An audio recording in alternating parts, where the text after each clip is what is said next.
Instead of focusing on winning arguments, we're teaching the basic fundamentals of sales and marketing and how we can use them to win in the world of politics, teaching you how to meet people where they're at on the issues they care about. Welcome to The Brian Nichols Show.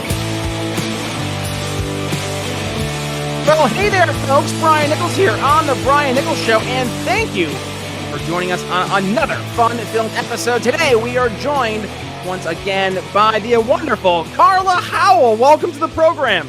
Hi, thank you. How are you? I'm doing well, Carla. Thank you so much for joining us on the program again, and thank you for all you're doing, bringing the world of liberty to people through the love of music. And that we talked about this before. Music is one of those, it's a medium that can transcend politics. It transcends so many things that hold us back in life. But before we get into the world of music, let's get into the world of Carla Howell. So let's reintroduce yourself to the Brian Nichols Show audience. Carla, what brings you to the world of liberty from a sales perspective, but specifically using that of music?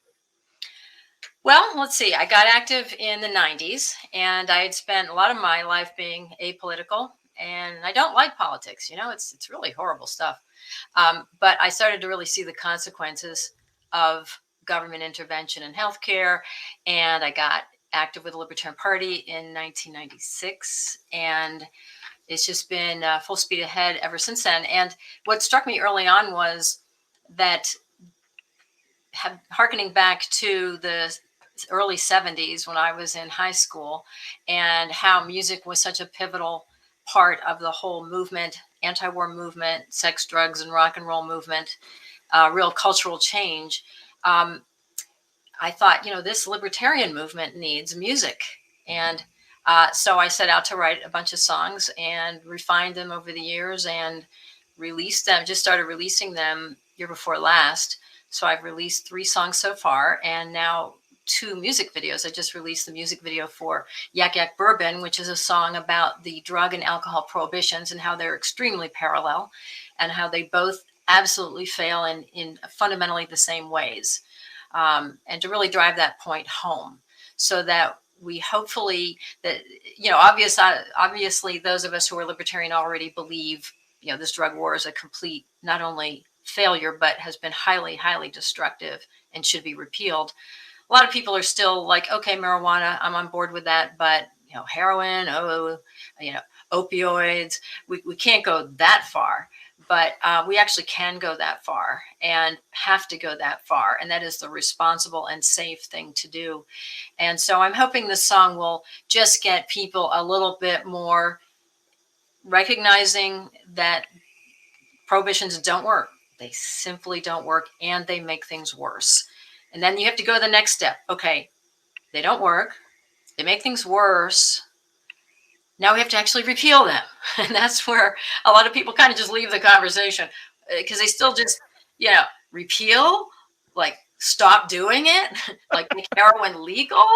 Oh, I hit one of my coworkers with that. We were talking about heroin. He goes, could you imagine if heroin was just like available to get purchased? Like how crazy that would be. I was like, yeah, how crazy that would be. Like, because then people wouldn't be afraid of seeking out help because they're afraid of going and buying the illegal substance and then in return being arrested or put in jail for having said illegal substance. They can instead say, hey, I at least know, number one, that this is going to be safe. Number two, I say safe, relatively speaking. I know it's not, spiked with fentanyl or something like that. But also when the time comes that if I want to get help, now I feel I have an avenue.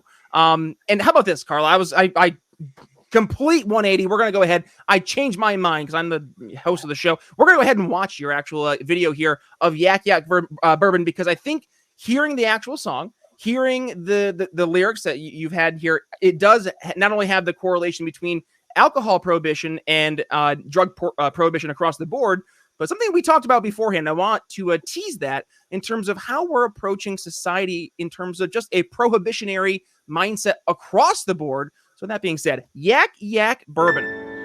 Well, the Great War was over and the mood was glum.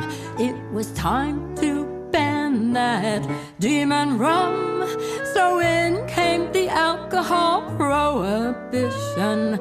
Hallelujah, here comes salvation. No more cavorting at the evil saloons. We'll all be civil evil, now we've outlawed booze. Preacher Sunday said the reign of tears is now over, but America was never to be as sober. Yak Yak Bourbon and moonshine, America's one big party time. Drink scat, whiskey, or a bathtub gin. Mix it in a cocktail and sweeten your sin. Speakeasies opened up all over town. There was always a place to put bootleg down. Everyone was dealing, even police. Yes, even your local rabbis and priests.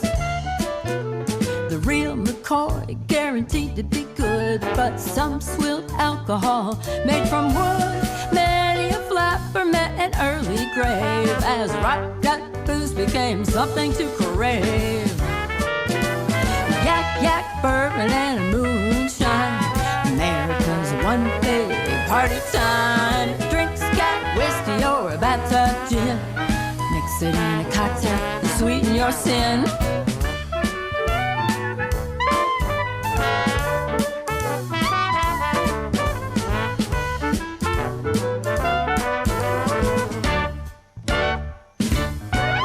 From the cop on the street to the FBI, there was hardly an official who couldn't be bribed.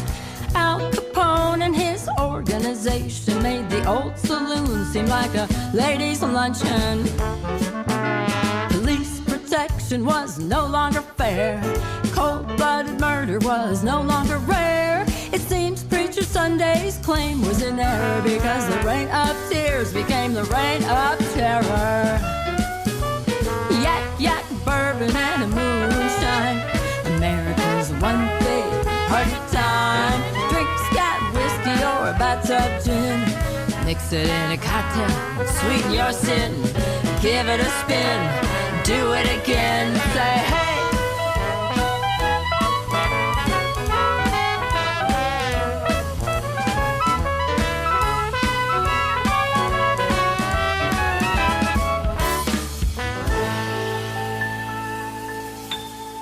When the prohibition ended and the demons were gone, we needed someone else to blame our troubles on.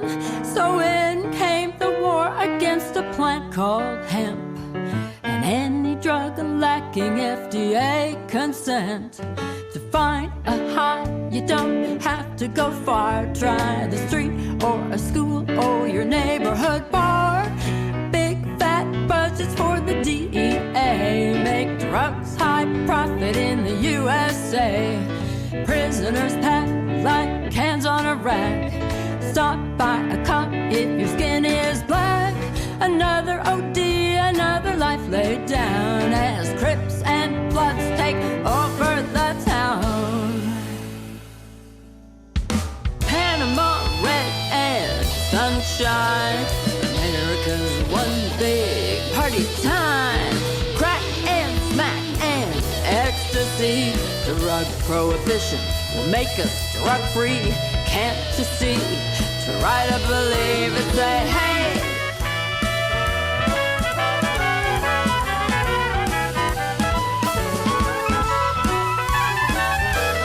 Yak Yak Bourbon, Carla Howell.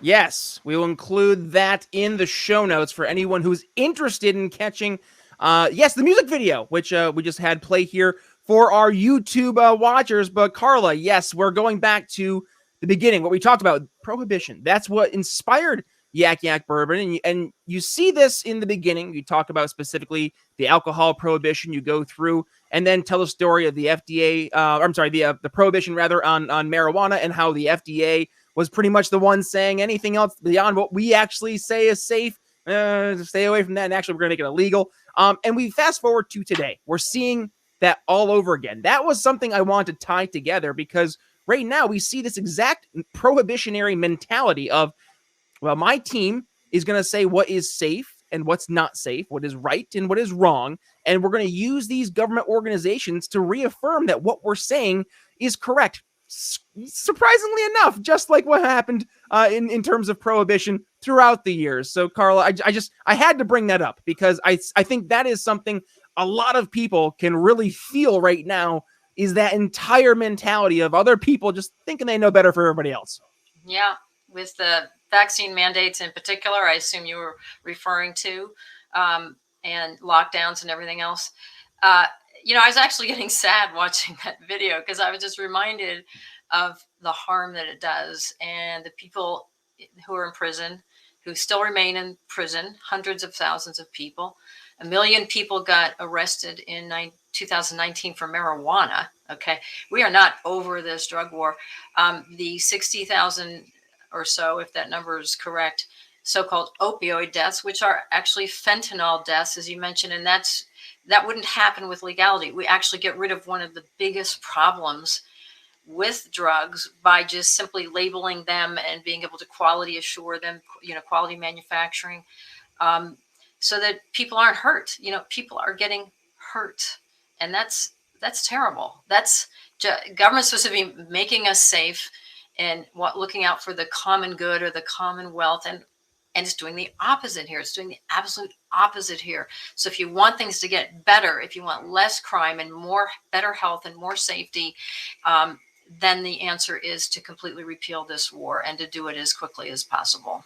Amen. I can't agree more. And I think your average listener is listening and they're nodding in agreement, Carla. But unfortunately, the challenge isn't to convince the people who already agree with us. The challenge is to reach people who haven't heard the message yet, or at least haven't been convinced that our solutions are actually going to make things better. So you write Yak Yak Bourbon, and you're trying to help show not just the problem, but the overall ineptitude of the government solution in number one, actually solving the problem, but number two, how the government solution actually made things not only worse, but more dangerous. Can you dig into that a little bit more?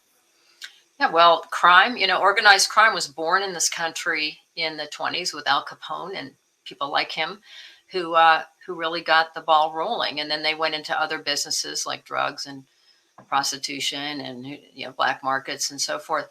And then, same thing with the drug prohibition, Crips and Bloods and MS-13 and all these really scary gangs. It's really horrendous. And I wanted to say something about when you talk about music, the difference that it makes. I think in this particular song, because in a song you can't say too much. You can't start talking about proposals and put a whole campaign pitch together in a song. So I think what this song can do is get people just to sort of be more willing to let it go. Even if they're not like, wow, I must run out right now and run for office on ending the war on drugs or support a candidate who's doing that. It might just get them to say, you know what, I can accept that as an issue. My main issue is the environment, is the economy or my family or the schools or whatever it is. And I don't know about that war on drugs, but when they see a video like this, I'm hoping what it will do is get them to go, yeah, okay, yeah, the drug war doesn't work. So yeah, even though this candidate is advocating ending the war on drugs, which is a little radical for me, I know it's completely failed, and okay, maybe we should try it, and it's not my number one issue anyway, So that's the kind of what I kind of hope that these kinds of songs will do, is move those people, those independents, those people who are convincible to move a little bit from where they are, to do that, to move in a libertarian direction on this issue. Police protection was no longer fair. Cold-blooded murder was no longer rare. Seems preachers Sunday's claim was an error because the reign of tears became the reign of terror. Fast forward to 2021, 2020. Mm-hmm. Those kind of ring true as well. You wrote this in 2019, Carla. A little prophetic? I actually wrote it before. I released it in 2019 and finished sort of perfecting it a little before that. You could say, I can't say I really saw this coming. It's shocking. It's shocking. And it's kind of also not surprising because those of us who've been active for a while know that government has, on the whole, been growing. We've had some successes. We've moved towards freedom in a few directions, but overall, not doing really well. government's getting massively bigger, and the audacity of the controls that they're trying to impose on people. Now it's not just allowing people to do drugs. Now it's, you must take our vaccine. And it doesn't matter if a growing number of experts are pointing to the fact that adverse reactions are being underreported and actually may create a greater risk, especially for younger people who are not, in high risk comorbidity situations. For them, the risk of the vaccine might actually be higher than COVID, and that the real solution is to treat it. Now, I am no doctor. I don't know the answer. The free market is the only place we can really go to get these questions answered. But we certainly don't want a Dr. Fauci or any other government official. I mean, if you or I could pick the very best expert in the world on epidemiology to be the spokesperson for the federal government, I'd say, no, we don't want any one person dictating what the policy should be. The market needs to work these things out. And we would have so much better communication and knowledge amongst the general population. Instead, we have two sets of opinions that are all lined up with political parties, with the left and the right, which is insane. Has nothing to do with science, and it's not going to get us to a place where people are making the best and most informed choices. Not to mention the amount of freedom that it's taking away from people, which is pretty shocking. And it's not at all. Some people say it's the worst violation of our freedoms in our lifetime. Well, there's a lot of competition for that. So, healthcare in general, we are being massively controlled in the whole healthcare realm. A lot of our choices are severely limited, which means people's lives will not live as long or be as healthy or be as comfortable because we don't have a truly free market in healthcare. And that is a huge imposition on our civil rights and our human rights. But this one's bad. And it's so instead of saying you can't take a drug, we're forcing you to take a drug, in effect. And it was very nice to hear the news the other day of the stay from a federal appeals court that said no dice to Biden, at least for now.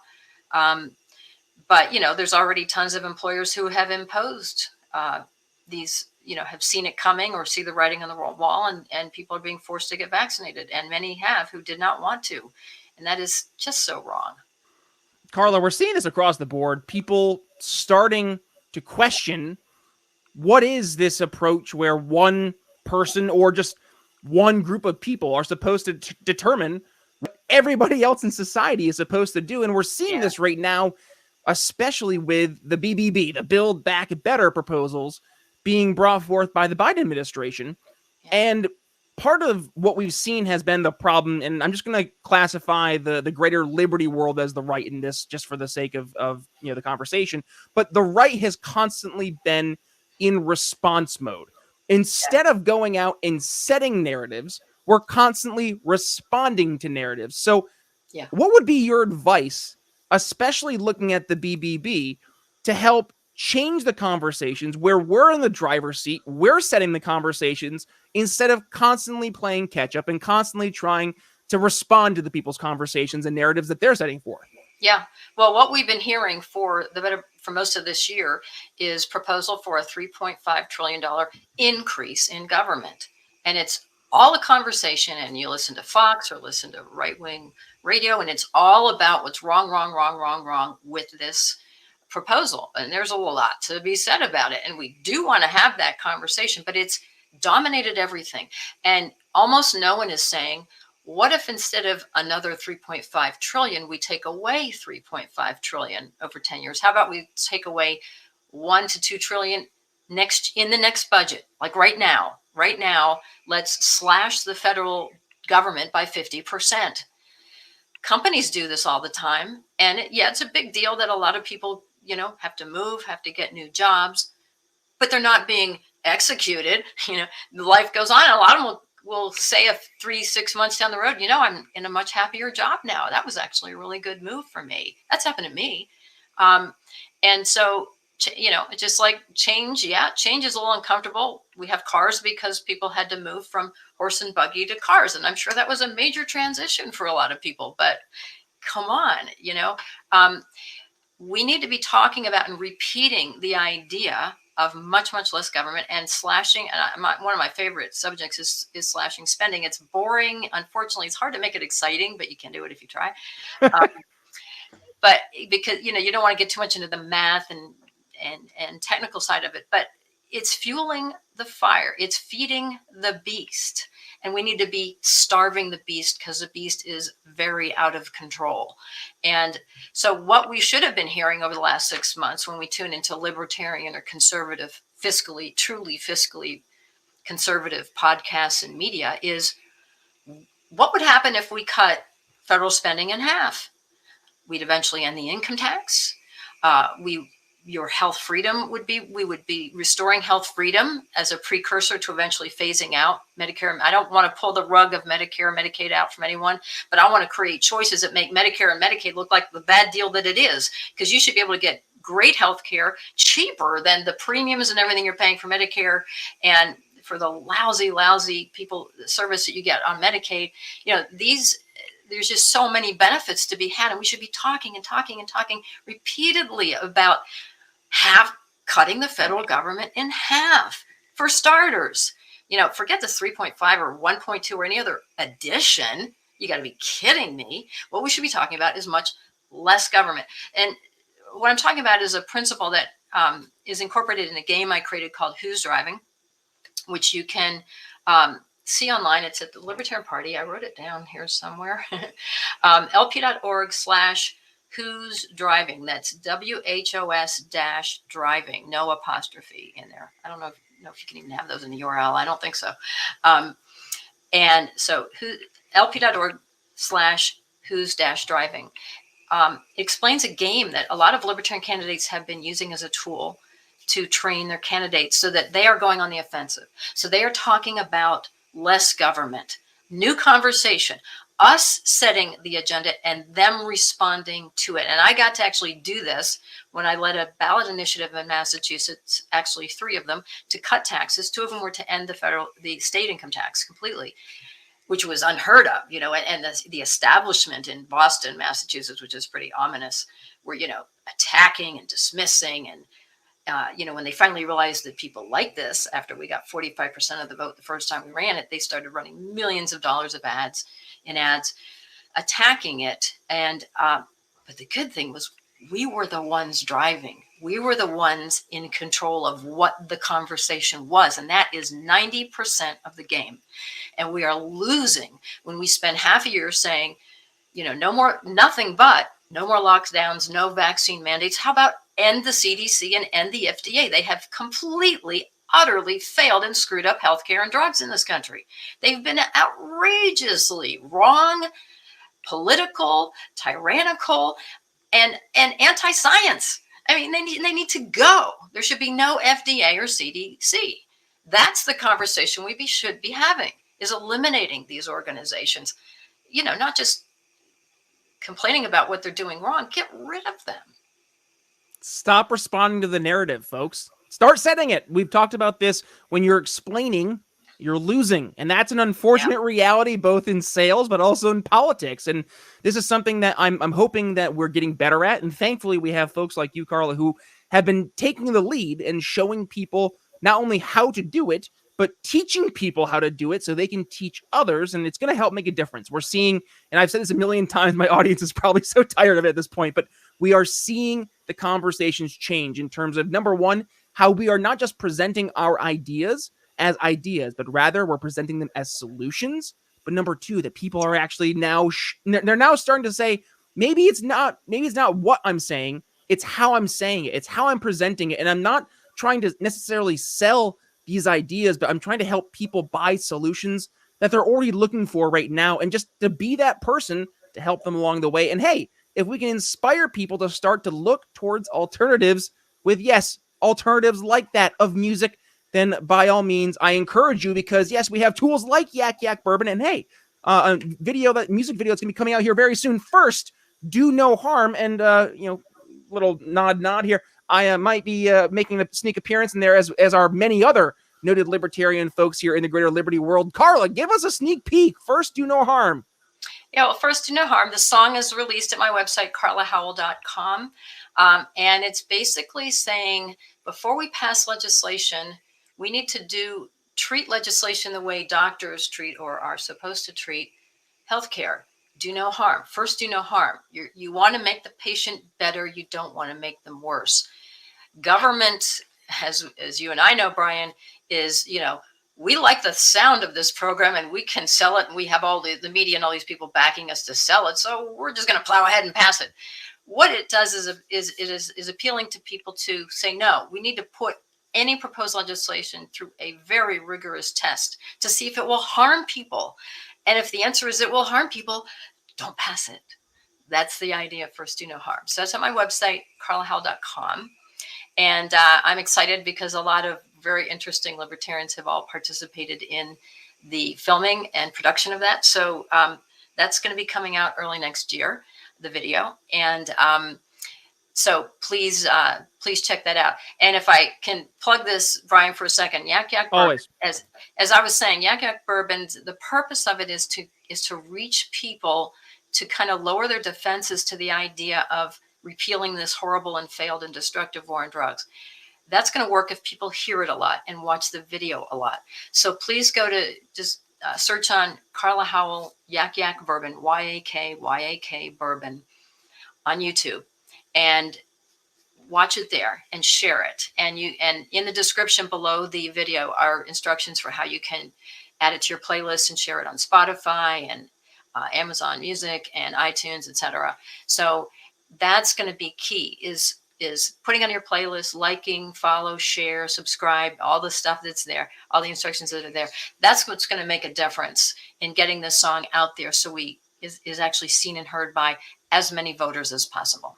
Amen. CarlaHowell.com. I will include the links all in the show notes. Also, folks, we'll include Carla's bio all you do, hit the podcast notes, or rather the artwork there. It'll bring you to the show notes. You can find Carla's bio as well as her social media. And of course, the link to Yak Yak Bourbon and the link to First Do No Harm. But yes, keep your eyes open for the video version as it drops early 2022. With that being said, Carla Howell, thanks for joining the program.